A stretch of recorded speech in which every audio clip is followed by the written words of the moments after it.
SNX Marathi, Siddheshwar news express, सत्यासाठी SNX सोबत. सर्वांना नमस्कार. सोलापूर परिषदच्या विधानसभेच्या इलेक्शन आता अंतिम टप्प्यावर आलेली आहेत. ह्या अंतिम टप्प्यामध्ये काही माहिती आपल्याला मी सांगतो. एक, आमच्या पूर्ण सोलापूरमध्ये 6 मतदान केंद्र असणार आहेत. हा 6 मतदान केंद्रामध्ये कुरुडवाडी आणि अकलूज हा दोन्ही ठिकाणी उपविभागीय कार्यालयामध्ये असणार आहे आणि इतर ठिकाणी तहसील कार्यालयामध्ये असणार आहे. या व्यतिरिक्त सगळ्या उमेदवारांच्या 2 उमेदवारांच्या आणि सगळ्या मतदारांच्या विनंती आहे की आपला जे काही पसंती क्रमांक आहे तो अंकात लिहिणे अपेक्षित आहेत. आपल्याला अंकात लिहिण्याच्या बाहेर कशा पद्धतीने मतदान करायचे तो सुद्धा बाहेर बोर्डमध्ये लावण्यात येईल. या व्यतिरिक्त मतदान केंद्राच्या आतमध्ये कोणतेही इलेक्ट्रॉनिक गॅजेट आणि पेन घेऊन जाण्याच्या अनुमती नाही आहे. मतदान कसं काय बाद होऊ शकतं? अपात्र कुठल्या कारणांमुळे? Out of the box question विचारला पंडित एक मिनिट तो माहिती घेतो.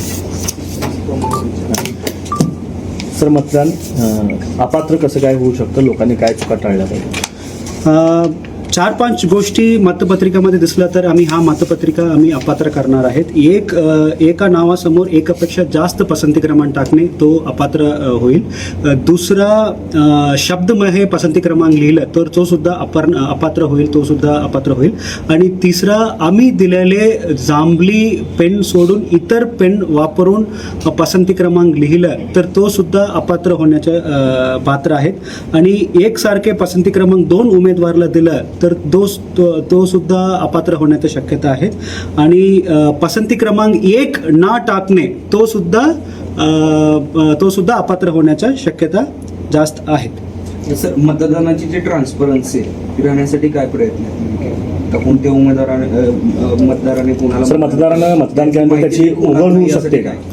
नक्की मी सर्वांना सांगू शकतो, सगळ्या उमेदवारांना आणि सगळ्या मतदारांना मी सांगू शकतो की अशा पद्धतीनं ओळख होण्याची शक्यता नाही आहे. आम्ही मतपेटी ओपन केल्यानंतर सगळं मत एकत्र टाकणार आहे. तो पूर्णपणे आम्ही मिक्स करणार आहेत. मिक्स करूनच आम्ही काउंटिंगमध्ये आम्ही देणार आहोत. त्यामुळे कोणत्या मतदार कोणाला मतदान केलं तर असं बाहेर माहिती बाहेरची शक्यता कुठेही नाही.